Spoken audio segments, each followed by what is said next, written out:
Happy new year. দেশ-বিদেশের যেখান থেকে শুনছেন সবাইকে শুভেচ্ছা এবং স্বাগতম। আজকে আমরা ২০২৫ সালে বাংলাদেশ-ভারত সম্পর্ক নিয়ে কিছু বিষয় নিয়ে কথা বলব।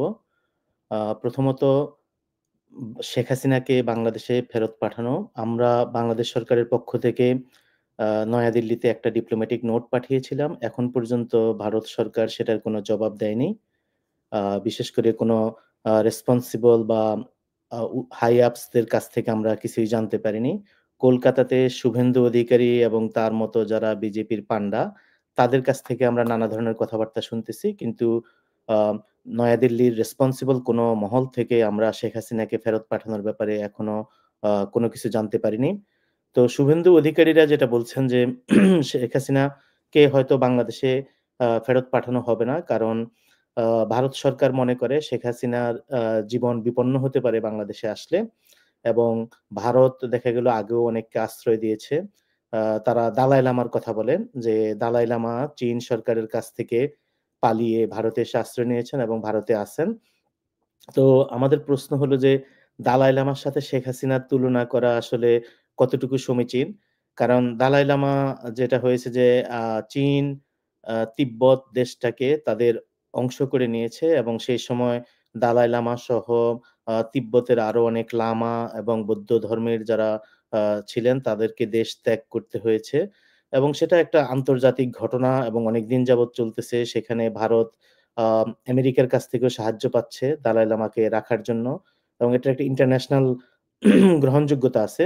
কিন্তু হাসিনার ক্ষেত্রে হাসিনা একজন স্বৈরাচার। দেশে আ ২০০০ এর মতো ছেলেকে মা মেরেছে। ২০০০ এর মতো ছাত্র যুবককে হত্যা করে সে ভারতে গিয়ে পালিয়ে আছে। সো আমরা চাই যে হাসিনা বাংলাদেশে ফেরত আসুক এবং বাংলাদেশের মাটিতে তার বিচার হোক। তো বাংলাদেশের সাথে ভারতের সম্পর্কের আরো অনেকগুলি বিষয় রিসেন্টলি উঠে এসছে। যেমন আ সম্প্রতি আমাদের দেশে পাঠ্যপুস্তক বিতরণ হয়েছে প্রাইমারি স্কুলগুলিতে।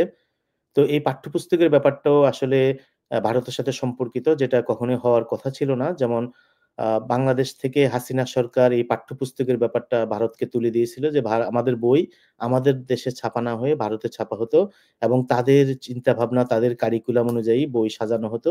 তো আমরা সেখান থেকে বেরিয়ে আসতে পেরেছি। আমরা নিজেরা আবার পাঠ্যপুস্তক ছাপানো শুরু করেছি। সেটা আমি মনে করি ভারতের সাথে বাণিজ্যিক সম্পর্ক বা ভারত নির্ভরতা কমানোর ব্যাপারে একটা ভালো পদক্ষেপ।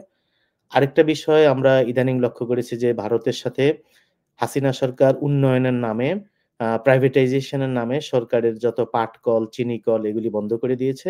এগুলি বেশিরভাগই হয়েছে ভারতের পরামর্শে, যাতে আমরা এখন ভারতের নিম্নমানের চিনি আনতে হচ্ছে ভারত থেকে। আমরা চিনির ব্যাপারে ডিপেন্ডেন্ট হয়ে পড়েছি ভারতের উপরে।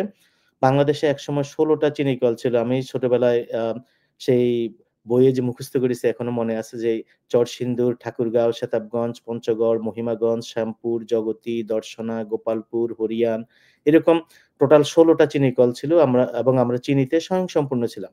সেই জায়গা থেকে আমাদের চিনি কলগুলি একে, একে বন্ধ করে দিয়ে আমরা এখন ভারত থেকে নিম্নমানের চিনি এনে খাচ্ছি। তো এই অবস্থার পরিবর্তন হচ্ছে। বর্তমানে আমরা চিনি কলগুলিকে আবার চালু করার উদ্যোগ নেওয়া হচ্ছে সরকারের পক্ষ থেকে। একইভাবে পাট কলগুলি বন্ধ করে বাংলাদেশ থেকে পাটের উৎপাদন এবং পাটের যে একটা সোনালী আঁশ বাংলাদেশের একটা সম্পদ ছিল, সেই জিনিসটাকেও আমরা ডাউনগ্রেড করেছি। তো ইন দ্য মিন টাইম ভারতে কিন্তু অনেক নতুন পাটকল হয়েছে। তারা এই পাট নিয়ে অনেক কাজ করতেছে। সো আমরা আমাদের শিল্প বাণিজ্য ধ্বংস করে ভারতের হাতে সবকিছু তুলে দিয়েছি এবং শেখ হাসিনা সেটাকেই উন্নয়ন বলে আমাদেরকে খাইয়েছেন। তো আশা করি বর্তমান সরকার এবং ভবিষ্যতে যারা আসবেন, আমরা আমাদের এই যে শিল্প বাণিজ্যিক খাতগুলি এবং আমাদের যেসব সক্ষমতা ছিল যেগুলি শেখ হাসিনা ভারতের হাতে তুলে দিয়েছিল, সেগুলিকে আমরা আবার ফিরিয়ে আনতে পারব।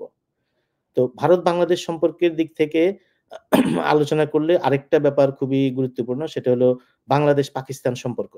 বাংলাদেশের সাথে পাকিস্তানের সম্পর্ক এখন ভালো হচ্ছে। বিশেষ করে আমরা বিভিন্ন ধরনের নিত্য প্রয়োজনীয় জিনিসপত্র পাকিস্তান থেকে আনতেছি।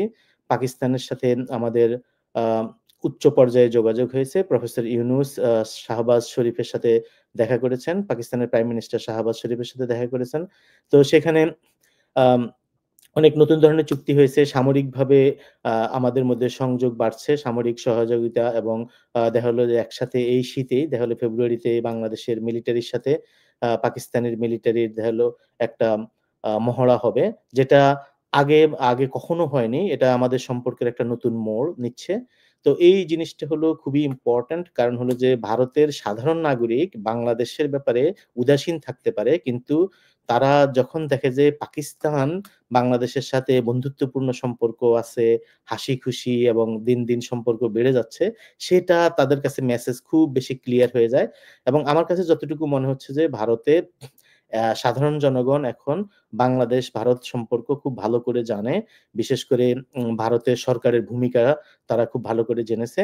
আ গণ-অভ্যুত্থান চলাকালীন এবং তারপরের ২-৩ মাস আমরা যেটা দেখেছি যে প্রচুর পরিমাণে গদি মিডিয়া এবং মানে মিস ইনফরমেশন, ডিসইনফরমেশন ভারত থেকে বের হচ্ছিল। তো ভারতের লোকজন আ এটা জানে যে এখানে অনেক মিস ইনফরমেশন আবার লোকগুলি কিন্তু তারা ভারতের শিক্ষিত লোকজন আছে, বুঝে বুঝ লো লো বুঝদার লোকজন আছে। এতদিনে তারা ঠিকই বুঝতে পেরেছে যে তাদের সরকারের যেসব পলিসি, সেইসব পলিসির কারণেই বাংলাদেশের সাথে আ ভারতের সম্পর্ক ধ্বংস হয়ে গেছে এবং এই সম্পর্ক আ পুনরায় আবার স্থাপিত হতে কয়েক বছর লেগে যেতে পারে। ভারতকে পলিসি চেঞ্জ করে আসতে হবে এবং ভারতের সাথে বাংলাদেশের সম্পর্ক যে আ নষ্ট হয়ে গেছে এবং সেটা যে এখন কোন পর্যায়ে আছে, সেটা ভারতের নাগরিকেরা আসলে বাংলাদেশের দিকে না তাকিয়ে পাকিস্তান থেকেই তারা সেটার ক্লিয়ার মেসেজ পেয়ে যাচ্ছে। যে পাকিস্তান কি উদ্যোগ নিচ্ছে, পাকিস্তানের সাথে আমাদের সম্পর্ক কিরকম হচ্ছে। কারণ তারা এক দেশ আরেক দেশের জাতশত্রু একে অপরকে খুব ভালো করে চিনে। সো বাংলাদেশের সাথে পাকিস্তানের সম্পর্ক যত উন্নয়ন হবে অথবা যত আমরা আ মানে ভালো একটা আ নেইবারলি সম্পর্ক রাখতে পারবো, তত ভারত বুঝতে পারবে যে এটা আ দিন, দিন তাদের হাত থেকে সরে যাচ্ছে, তাদের আওতার বাইরে চলে যাচ্ছে।